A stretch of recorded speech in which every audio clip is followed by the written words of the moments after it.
You're listening to Your Money, Your Purpose, the podcast where money meets meaning. Hosted by financial advisors Billy Zarello and Brian Eckert, this isn't your typical advisor podcast. Around here, we don't just talk spreadsheets and strategy, we talk stories, behavior, beliefs, and the emotional side of building real wealth. Each week, Billy and Brian take turns diving into either the technical side of money, like investing, tax strategy, and planning, or the behavioral side, like money patterns, mindset, and emotional clarity. Along the way, they'll be joined by expert guests who bring fresh insight to both. This podcast is for educational purposes only. It is not financial advice, and the views shared are those of the hosts and guests, not necessarily those of their firms. Let's get into today's episode. All right, everybody. I am so excited for this chat today. I have my good friend on here, Jenn Recla. We actually met on LinkedIn. And so, that's the power of LinkedIn, social media working at its finest. And so I'm really excited about this because I'm all about everything leadership, right? And, we often talk about leadership just from, the people that we lead or the people that are on our teams.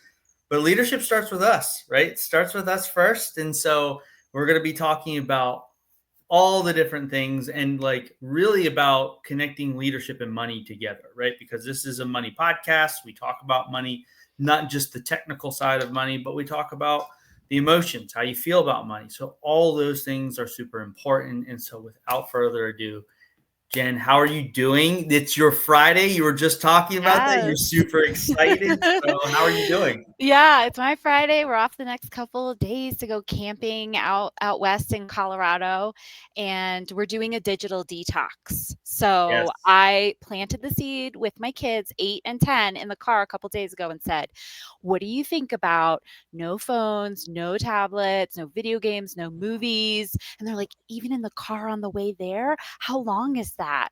3 hours.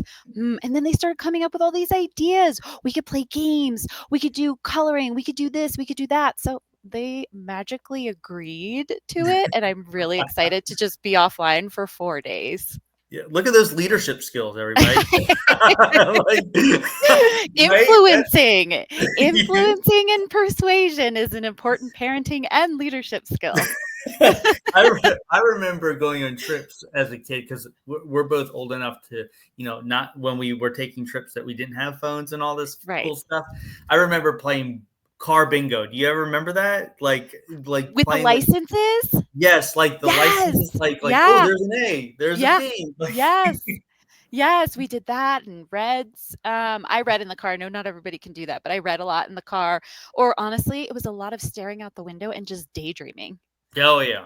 Yeah. Letting your mind wander for a little bit, right? Oh, yeah. I'm so excited for you. I think that's so amazing to just detox for a little bit, especially just like with family, make some memories. And that's what it's all about. So I'm really excited. So, but yeah. So like I said, I'm excited to talk about all things leadership and really talking about like how that connects to the money decisions that we make. And so, but before we get into all that, let everybody know who you are. I mean, obviously you already told us your name, but a little bit about you and what you do. And let's start there. So I always like to start back to after college. I went to college for theater, and then I lived out in Hollywood for 3 years trying to make it as a movie star and a film star. So it's kind of the foundation of my career. And then it went burp, burp, burp, burp, burp. So after 3 years, it did not work out for me. And so I came back east from Maryland originally and said, what the heck am I going to do? I had no idea. Found a temp job at a hospital. Wasn't really what I wanted to do, but I just needed some money, and met this amazing woman who was my leader. And she just had this great combination of challenging me. I felt like she cared about me as a person. She put me in great situations that were good for my growth. And she said, go back to school, get your master's, work this job. I'm going to help you become a leader too. And so she did. And I worked there for several years. Worked in operations management that led to a leadership position. Then I discovered while I was in my master's program, I want to be teaching this leadership stuff. I want to be Yeah. in front of the classroom, but not in an academic setting. I want to do that within organizations. So I kind of segued into a process improvement facilitation role, and that opened the doorway for me to step into organizational development, learning and development, really helping to coach, mentor leaders, design leadership development programs, to lead workshops. I led the learning function at a few different organizations, mainly in the nonprofit, healthcare, human services space. Absolutely loved it. And then I said, I want to be doing more of the workshop design and the teaching and the coaching. And as you get higher in leadership, you don't get to do that as much. So I said, I'm going to go out on my own. And I started my business, and that's what I'm focused on now. I work mainly with nonprofit senior leaders, helping them to navigate their workload, get their weekends back, lead with confidence, and build high performing teams. And I do that through one-to-one coaching and strength-based team development. I love it. I love it. And, one of the things, and we'll definitely put this in the show notes so people can go find you and stuff like that. But Sure. One of the things I love that you post about on LinkedIn specifically is you talk a lot about, personality exams, right? You talked about one today, the Frank Clifford one, right? Yeah. And when we were first talking about, doing this episode together, we specifically talked about one called the Insight, right? The Insight. Insights. I think that's what it's called, right? Yeah. And for those that don't know what that is, right? Can you kind of explain what that exam is and what it does? Because there's so many ones, right? The DISC assessment. Oh, there's so many. There's so many, right? So yeah. Maybe somebody doesn't know specifically what this is, and so maybe explain that a little bit. Yeah, absolutely. There are so many tools out there, and there are different uses for them. Really, at the end of the day, what they help to establish is more self-awareness for individuals, and then they create a common language among teams. Insights Discovery is one of my favorites. It's actually very similar to DISC. It's based on Carl Jung's psychology, and it really uncovers communication styles, communication preferences, and how we prefer to relate to others and the world around us. So for some of us, communication, when we're brainstorming ideas, we like to do that out loud. Let me just talk about this out loud. Let me just think through this out loud. And so individuals that communicate that way, sometimes it can come off that we're going in tangents because it's not a fully formed thought. Versus individuals who like to process information internally, I'm thinking through things. Before I'm going to share with you, it's going to be a fully formed thought. It doesn't mean I'm not engaged. Doesn't mean I don't want to participate in the conversation. I just have a different preference around communication. So that's just a couple of examples of how that assessment tool shows up. And it's really great for collaboration. It's great on work teams. It's great for understanding how to communicate with your employees, how to communicate with your peers, how to communicate with your leaders. And it works in marriages too. Yeah, I love that. And that's the one thing that, we talked about it, right? We talked about, one of the reasons that there's often disconnect is a lack of communication, a lack of intentional communication. And so let's talk about that a little bit from a money standpoint. So when you're helping, teams of people like that, is that a problem that you see a lot of teams run into, like the lack of communication, and it's because maybe they don't know how to communicate with each other? 100%. I would say that's probably one of the biggest problems that comes up over and over again is communication. Now, it's such a general, broad topic, right? But there's just natural tension that comes with these preferences. So I'd mentioned the speaking out loud or internal processing. Another piece that is uncovered in this assessment is around decision making. So some individuals have a preference to lead with logic when they're making decisions versus leading with emotions or feelings. So I'm going to ask you a question, Billy. I want you to think about a big purchase decision that you made recently, like maybe when you purchased your house or you purchased your car. Do you have an example in mind? Yes, actually, it's the most random example, but it is. We just bought a new chicken coop. A new chicken coop. Okay. The one that we have was built by me, which is, first time building something like that. Yes, you can just imagine. So living in Lancaster County, there's plenty of woodworkers around here. So buying a professionally built chicken coop this time. Yes. Well, I have so many other questions, but I'm not going to divert. That is my communication style. So I'm not going to divert. Coming back to the chicken coop, what were some of the first things you thought about when making the purchase decision? Yeah. So the first thing that I thought about was, I tend to go to price first, right? Like Okay. that's kind of Yeah. just where I go, like, oh, how much is this going to cost, right? Yeah. The second thought was, can I do this myself, right? Ah. Can I build this by myself for cheaper, right? Yeah. Yeah. And the other thought is like, do we actually need this, right? Is this Yeah. something that we actually need? Yeah. So Yeah. those are kind of like when I'm looking back at it, those are the things that I've The first remember ones. going through my head. Yeah. And those are all more logic based focus, right? Pricing. Um, my husband loves spreadsheets, so he would have a spreadsheet, and he'd have all these different categories. Like if we purchase a house, and it would price, what's the walkability scale, what are the school ratings like, like what's the distance from my work, things like that. So very logic focused.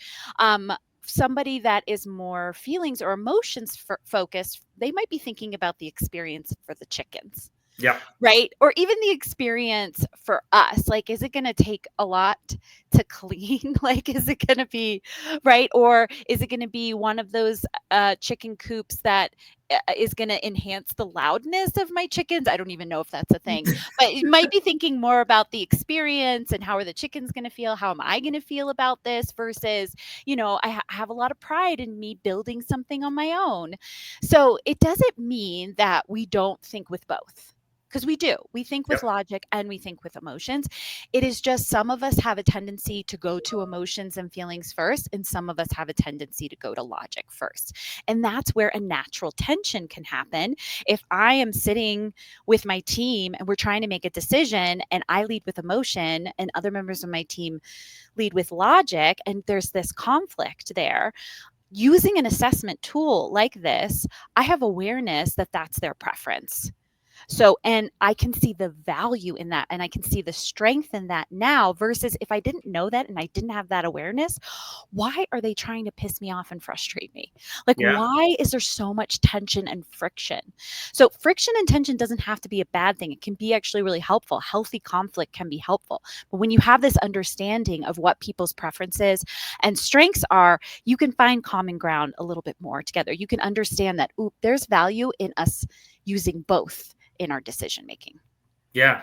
Yeah. I think what I heard you say too is like, especially like if I know my wife prefers this way of communicating, right? I start to build that empathy, right, for that person, Yes. right? And Yes. I think that's what, empathy and sympathy get mixed up all the time, right? But they're two completely different things. And, you know, I think that helps. I think that's what helped me make that decision a lot quicker than I would have in the past. Mm-hmm. Was okay, like I understand why she's thinking the way that she's thinking, Mm-hmm. why she wants this.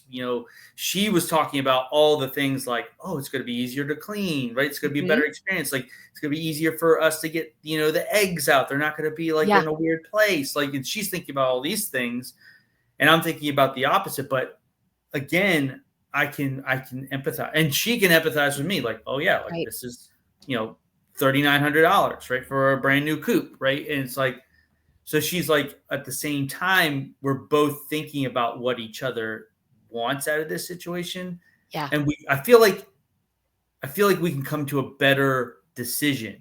Would you agree? Yes. Disagree? Yes, because it's a holistic approach. The insights profile, it's actually a circle. And there's 4 quadrants, and it is designed that way because it's a whole. And you don't have to be equal in all of those quadrants. The idea is that you're finding more balance in your team so that you have some of those direct extroverted communicators, but you also have those indirect, more introverted communicators that are part of the conversation as well, and that we're creating space for everyone. That myself, as someone that's more extroverted, and I hear a question, I have an answer. It might not be a fully formed thought, but I have an answer right away. I'm also recognizing that I need to give space to my fellow peers who need more time to process, want to think it through before they share their ideas. Am I making sure I'm creating space for other people, or creating opportunities for individuals to be able to provide their thoughts in different ways? Maybe not out loud, but through chat, or if we're in person, that there's a sticky note exercise so we can all participate. So it's really about thinking about it more holistically and creating space for all preferences. Yeah, and along those same lines, I know you talk a lot about this too, and I think it applies not only in the business world with teams and stuff like that, but it definitely applies to personal life, because we talked about, right, leadership starts with yourself first, and so Yeah. like knowing your strengths, right? I know we Mhm. talked a lot about that, knowing when to ask for help, right? I Yes. think that's a really underdeveloped skill. It Yes. is a skill, right? It's not easy to ask for help. So through this insight tool, I'm sure there's different, because there's 4 colors, right? So I'm Yeah. sure each one of those has a different outlook on asking for help. Oh, 100%. And I mean, there's nuances within that too, right? Because one tool only shares pieces of you, but there's so much more to individuals as well.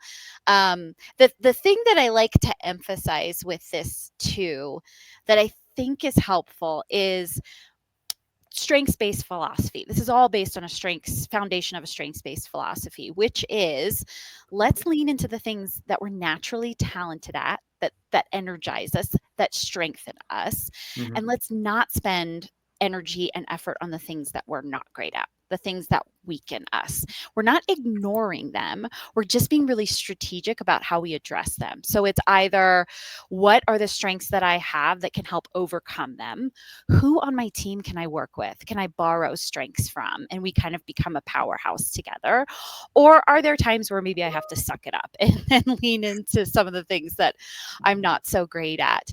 And when I talk to people about that, there's almost like this relief. Because I think for a lot of us, we grew up in these workplaces where it's deficit focused, it's gap focused. I mean, so many performance reviews I've been part of are focused on, like, 80% of the conversations on all the things that you're not doing good enough or Yes. well.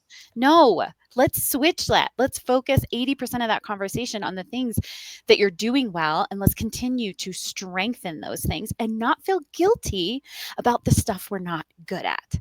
Yeah. That's where creating space to ask for help, I think, comes in, is letting go of the shame or the guilt of not being good at everything. You could try to be good at everything, but wouldn't you rather be great or excellent at a few things?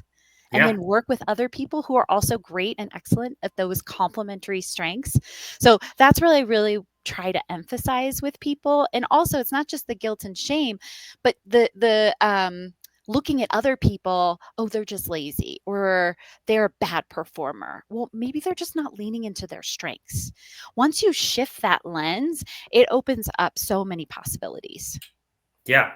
I mean, just piggybacking off that, right? Leaning into what you do well, and what feels natural to you, even in a relationship aspect, that Hmm. plays out just as much as in a professional setting, is like, what is each person really good at in the relationship, when, Yeah. specifically when it relates to money. And so, like, but just because, like, I'm really good at X and Megan might be really good at Y, doesn't mean that I shouldn't be involved in Y, right? Like, I should Right. still be involved in that, but it's not something that I'm taking on, right? Does that make sense? Like, it shouldn't Yes. be something that, especially as a leader, I feel like, hey, like, I don't want to be in the weeds doing all the paperwork, but Susan loves doing that stuff. But hey, I'm going to check in with Susan, see how she's doing, right? Like, Yes. that's what I'm picking up here. Well, as a leader, you're supporting, you're advocating, you're championing, you're coaching, you're staying curious. I think that's very similar into what you're talking about in financial decisions in a marriage too, right? My husband, he does the budget every month. He loves spreadsheets. He's so detail oriented and analytical. That is not my strength. Yep. But I'm great at making quick decisions. So while he might want to spend some time, a lengthy time, I think longer than we need to make a financial decision, I like to try to shorten that timeline by asking some questions that really get at the not just the logic, but the emotional feeling side of things as well. But we both recognize we've got different strengths and we have learned to appreciate the differences that we have and how it can really help to bring me down from the clouds and bring him out of the weeds. Yeah. Yeah. And that kind of leads into a question that I want to ask, right? Because, there are times I feel like where, somebody's dominant, we'll call it dominant energy, right? Really Mhm, goes into mhm. overdrive, right? Yes. Yeah. Maybe it's, you're overanalyzing, right? Everything. So Yes. how does one kind of address that, and how does that kind of affect maybe some choices that are made? Yeah, so with any of the assessment tools that I use that reveal, your communication preferences or your strengths, there are unhealthy ways and healthy ways that these show up. And so part of conversations I typically have with individuals and teams is for people to identify them. Identify, where does this show up? Can you think of some examples where this has really served you well? And it's helped with your achievements and accomplishments. And then where does it trip you up? Where does it get you into trouble? So I think some of the first pieces of this is just being aware of that, Hmm. and then starting to tap in, getting feedback from people, asking them, where is this helpful? Where is this helping you? And then where maybe does it show up that's not so helpful? And really appreciating the feedback that you're getting, taking it into consideration, applying what makes sense, of course. And so having those conversations, building that self-awareness, the feedback piece, I think is really important as well. And then there's some other tools that I use, especially with insights. I have this wheel that I use that gives recommendations for dialing up or dialing down certain color energies, because we actually use that language in there. So if maybe red energy is an example of one of the pieces, and individuals with lots of red energy, they're very action oriented, um, very focused, goal oriented. I don't care so much about the how we get there. I want to reach the goal. Yeah. And that is so powerful. It keeps the team focused. It can keep the momentum going. And when it shows up in unhealthy ways, it can come off as very aggressive or impatient or trying to push agendas no matter the cost. And so recognizing the different healthy and unhealthy, or this is me in thriving mode, this is me in survival mode, understanding those nuances for people is really helpful too. Once you're aware of it, I mean, it's not automatic, but when you become more aware of these things, you're more deliberate about how you show up. Yeah, yeah, and I was just thinking about it, like, because obviously, in a team setting, and even in a big money choices and stuff like that, like, I feel like I feel like stress can impact those energies, right? I think, 100%. Yeah. we can shift into a different energy. So, um, because like a lot of times people will take these maybe personality exams or something like that, and they'll be like, "Oh, this is who I am. This is no Yeah. matter what. Like this is my personality." But I think in different areas of our lives, the things that we experience, the stressors that we have, those can shift, right? Yeah, absolutely. And when people take these assessments, there's a few things that go on in people's head, right? Like, is this a good assessment, Jen? Like, are these the right assessments? Is this going to be good for a leader? And no, I mean, it's neutral. All assessment results are neutral. It is a celebration of the value that Ooh. you bring. It is not an excuse for bad behavior. Oh, well, I lead with this energy, so that's who I am. No, it's not about trying to change who you are fundamentally. It's about trying to leverage and capitalize on the good parts of this and help minimize the unhealthy sides. Yeah. It is also about doing that with your teams as well, helping to leverage the best out of your teams too.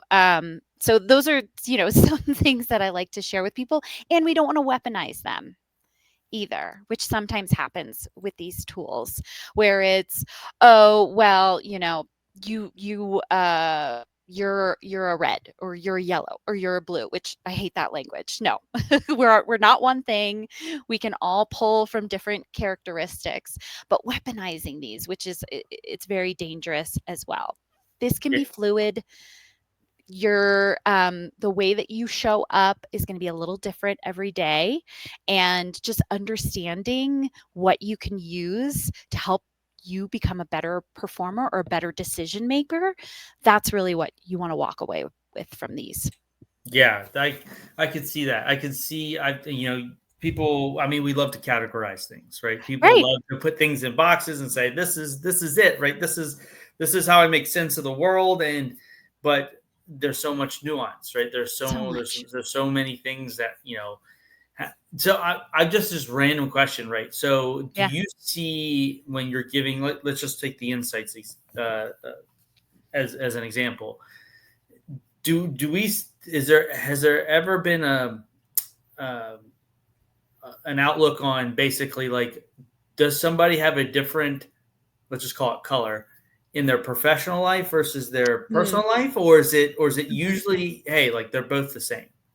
It varies. That's such a Okay. great question. It varies. In the profile that people get on it's like the last page or two, there are two graphs that show here is my conscious self and here is my less conscious self. So your conscious self is, this is how I show up. Okay, I'm going to be on this podcast with Billy. So I'm going to make sure my hair looks nice. I'm going to be camera ready. I have some ideas in my head of what I want to share. That is my conscious self. And then the less conscious self is, it's typically more of when nobody's looking. It's more of my candid self. And this is sometimes people interpret as, this is me in my work life, the conscious self. This is me in my home life, less conscious. Sometimes it's, this is me when I'm thriving. This is me when I'm in survival mode and stress. The interpretation of that is different.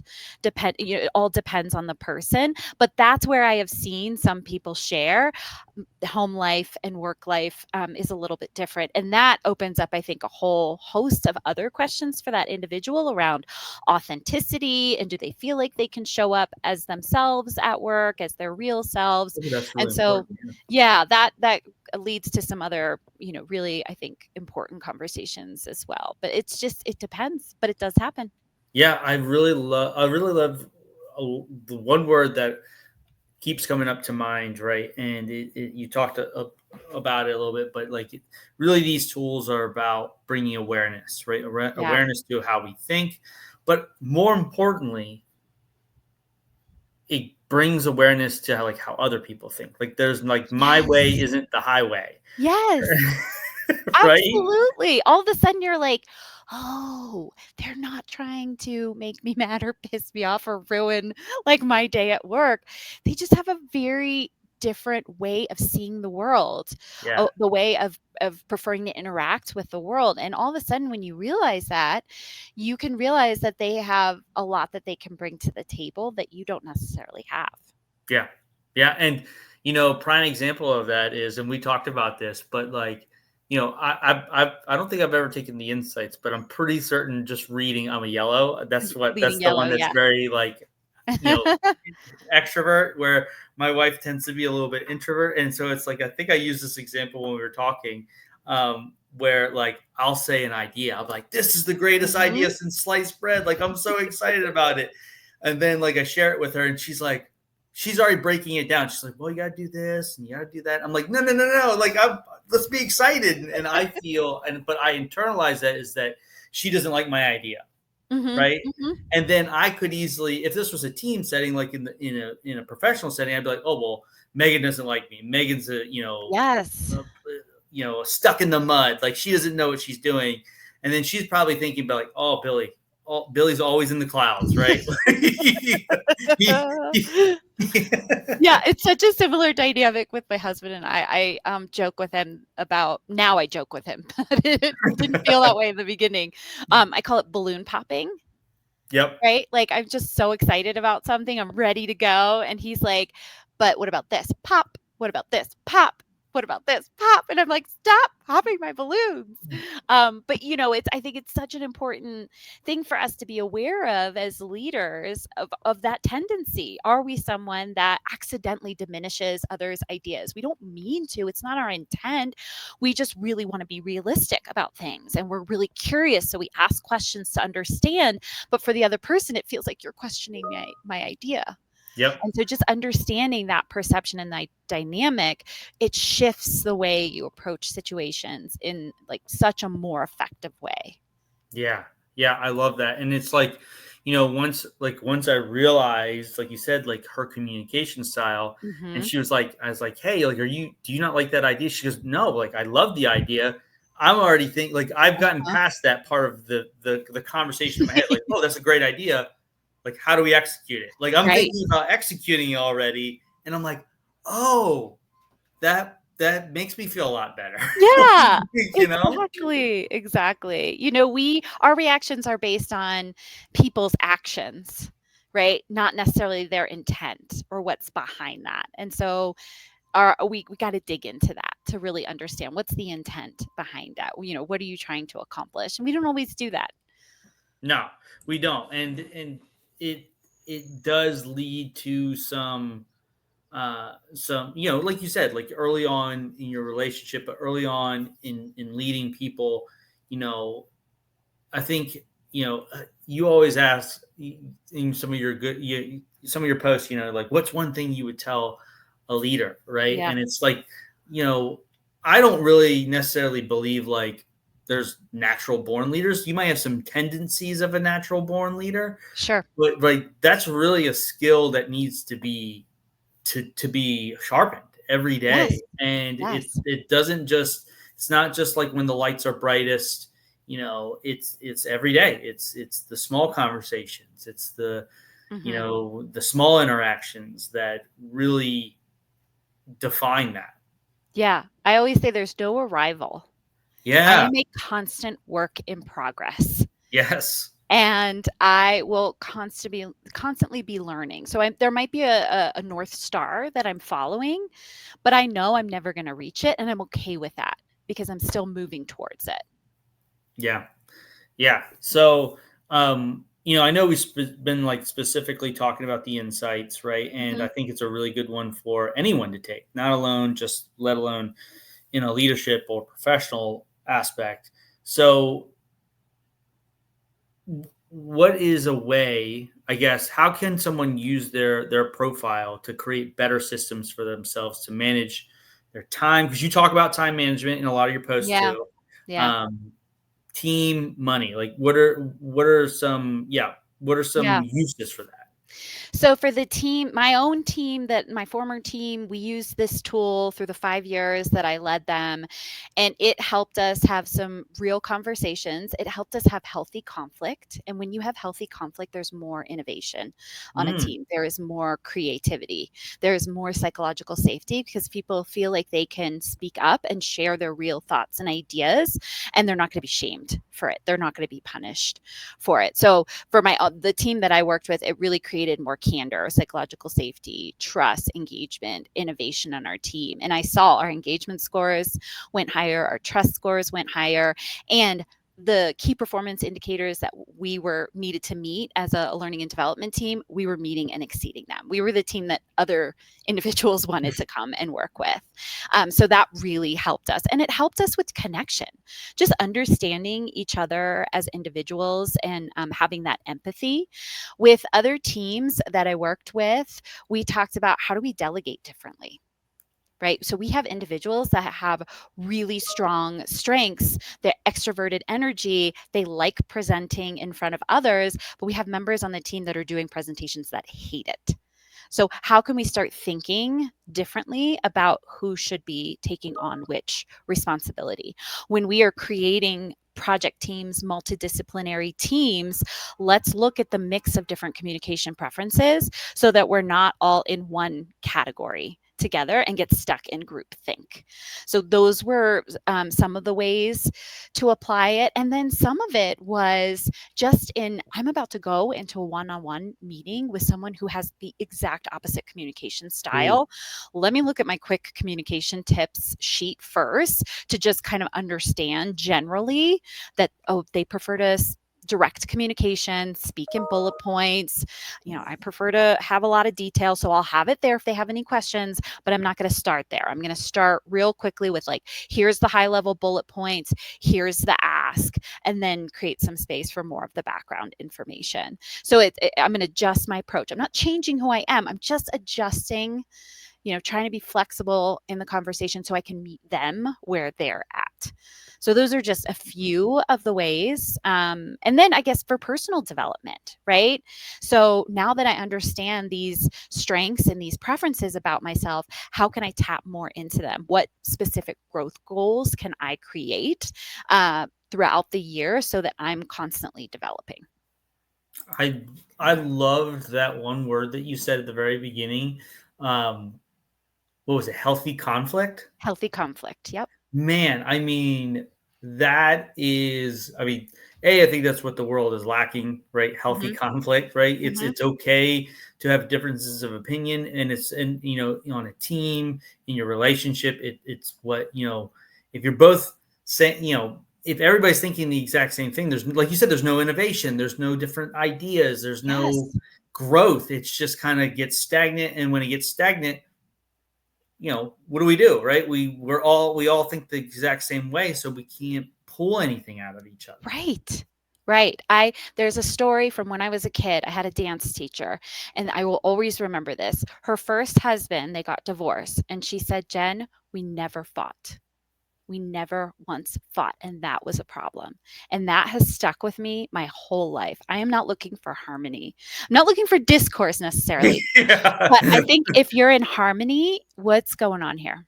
Is somebody not saying something?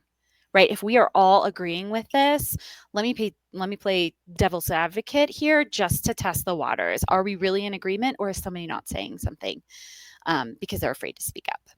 That is so important.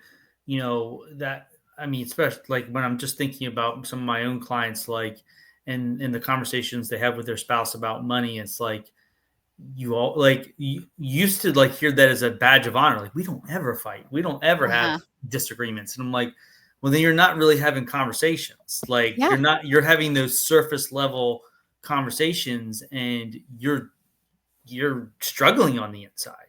Yeah. I remember it being in a retreat with my former team and me saying, it's okay if we piss each other off. We're gonna piss each other off at times.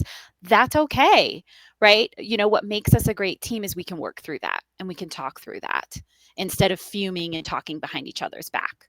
Yeah, because like you said, there's always going to be a disagreement. There's always going to be some level of anger or something like that. But knowing how people communicate, how people think, we can move through it a lot quicker, right? Exactly. Yeah. Right. And even the way that we talk to each other, we know there's conflict. We know we're disagreeing, but I'm not attacking you, Billy, as a person. We're talking about the idea or the situation or the decision that we need. It's not personal. I think it's unhealthy when it becomes more of that personal attack. Yeah. Yeah. And that's where, when speaking specifically about money, and that's where the problems start to happen, right? Yeah. When you start specifically attacking, well, you spent money on this, right? This is your fault. This isn't my fault. This is your fault. And it's like going back to good leadership, like what you always preach about is hey, we win as a team, we lose as a team, right? And that's the mentality I feel like a lot of people should take, not only in their professional life, but definitely in their personal life. Hey, we're in this together and we're going to get through it together. Yeah. Oh, 100%. I mean, so much of leadership I've learned from my personal life and vice versa. There's a lot of transit or overlap in those Yes, areas. yes, yes. And I would assume, because I don't have kids, but I would assume, like you said at the beginning, right? We were making the joke, but I'm sure these things that you've learned, these this level of communication helps communicate with your kids, right? Or at Oh, least aids that 100%. conversation a little bit better. Yeah, and I practice the skills on them all the time, like practice my crucial conversation skills, practice people first mentality and empathy and patience, all the things that you need as a leader as well. And so it's been such a great motherhood has been the best learning experience for me being a leader, I think. Yeah, that's awesome. And I am the same way. I practice all the time on my wife. Like I'll practice like NEPQ questions. I'll be like, I'll ask her something. She'd be like, "You're doing it, aren't you?" And I'm like, "What do you Yes, mean? What yes. My husband, he'll call me out sometimes too. He's like, "Are you doing one of your like communication things for work?" Yeah. I'm like, "I don't know what you're talking about." Yeah, I don't know what you're talking about. You want to talk about it? Tell me more. Yeah, tell me more about that. What are you thinking right now? Yeah, that's good. I love it. I love it. So, but I mean, today was amazing, right? I thank you so much for sharing a little bit about what you do, how it impacts our money choices, Hmm. and just our choices in general. And so, Yeah. like, I want to just end with two questions, right? So, one's going to be a money related question. It's Okay. something I always ask at the end. But then also, I'm really curious, like if let's just talk about like from a personal standpoint, right? Let's talk about like in the sense of like husband and wife, or or partnership or whatnot. Like, what would be like if I were going to tell a client, hey, like you need to take this exam, right, in order to Mm-hmm. help you understand yourself a little bit better? What would be a recommendation that you might have for that? For a specific assessment tool, do you mean? Yeah, yeah. First, yeah. Yeah. Well, it would depend, right? So I would say if somebody is really focused on their own personal development, I really want to grow my skills, but I don't even know where to start. Clifton Strength, I think, it's a great tool for that. It's a great tool for teams and collaboration as well. But I have just found for me, my own personal career development, professional development, that's been the best tool. When it comes to communication and trying to be a better communicator, I get feedback that I'm not a great communicator. I'm struggling with relationships. Insights Discovery, I think, is a great tool for that. If it's about productivity, where I am just struggling with getting stuff done at work, my team's struggling with that as well. Um, I would say Working Genius is a great tool for that. It is mainly focused on productivity and where in the work process am I energized and where do I get frustrated? Because if I can shift my work around and I can shift the team's work around, that might help. And then the last tool I'll recommend is really great for individuals, especially those that might be in between careers right now and trying Mm, to understand where do I go next? Do I want to shift careers? There's a tool called Standout that Marcus Buckingham created, and it is about uncovering the ways that you stand out at work. And it's even got some careers that would be good for these kinds of roles suggestions in the report as well. It used to be free. I don't know if it still is, but that's another great tool. I feel like that would be a really good exam to give somebody that's like that's maybe about to go to college, right? I feel like that's Yes. like that would be a Yeah. really good tool for them, because I remember when I went to college, I was like, yeah, I'm just going to pick a degree and Yeah. see how this turns out. Yeah, Clifton Strengths is great for that too. And with the Clifton Strengths and Standout go nicely together because Marcus Buckingham, who created Standout, wrote the definitions for Clifton Strengths. He used to work with Gallup. So he designed that tool as a good complementary tool, those two Ooh, together. Yeah. I might have to look into that. That's Yeah. a good one. It's a good one. And so I always like to ask just a very general money related question, because I Yeah. think obviously this is a podcast about money, your purpose, all those things, right? And Right. so I always like to ask, what does, when you think of the word wealth, what does that mean to The first thing I think about is not even money. It's my family. I love So it. when I think about wealth, I think about those people that I love the most, the closest to me. Are they happy? Do they feel fulfilled? Are they getting their needs met? And so for me, I feel very wealthy when it comes to my family. I've been married for, I think, 14 years now. We're in a great, fulfilling, happy marriage. I love my little munchkins. They drive me crazy at moments, but they are healthy. They are happy kids. We get to live in a beautiful state of Colorado. So my surroundings, that makes Are me amazing. feel wealthy. I love it as well. So it's those kinds of things. It's funny. Money's probably the lowest thing, right? We're at a point where we're having our needs met. We're not in a situation where we're struggling financially. So I do think there's a baseline for most people to get to that point. But outside of that, it's the loved ones, it's my surroundings, it's me. Do I feel fulfilled? That's what I consider wealth. I love that. You already knew I was going to love that answer, um, but I love that you talked about your family. I love that you talked about Mm. wealth. Probably to you is like you said, you're about to leave on a trip and completely disconnect from the Yeah. world and just hang out with your family and have a good time. Yeah. That to me, that's wealthy. Like that's what wealth is. Yes. Yeah. Yeah. Like I'm not Jeff Bezos and need to spend $50 million No. on a wedding, right? Like No. Gosh, to have that much money just stresses me out, and I don't need yeah, that. yeah. No. See, but yeah, and it's so there's a lot to say for that. Yeah. But yes, before we jump off, tell everybody where they can find you, how they can get a hold of you for, if they want to use your services. Yeah, absolutely. So I'm very active on LinkedIn, Jennifer Recla. You can find me there. And then I also have a website, Jenn Recla, JenRecla.com. Those are the two best places to find me. Yeah. So again, I appreciate your time today. I hope that you have a really good trip, Thank you. and you make lots of memories. That's something I always tell people: like, go make a lot of memories, right? Yeah. That's the one thing that you can take with you. Like you said, you can't take money with you. It's Yeah. those memories, it's those things and stuff like that. But again, thank you so much for this, and I really appreciate it. This was so much fun. I really appreciate the invitation. Yeah, yeah. And so, well, anyways, everybody, we hope that you enjoyed today's show. Let us know if you did. Go check Jenn out. You're gonna love her content. And you can feel the yellow energy through her content. I'll just say that, right? But anyways, have a good one. We'll talk to you soon. Yeah. Bye. Thanks for tuning in to Your Money, Your Purpose.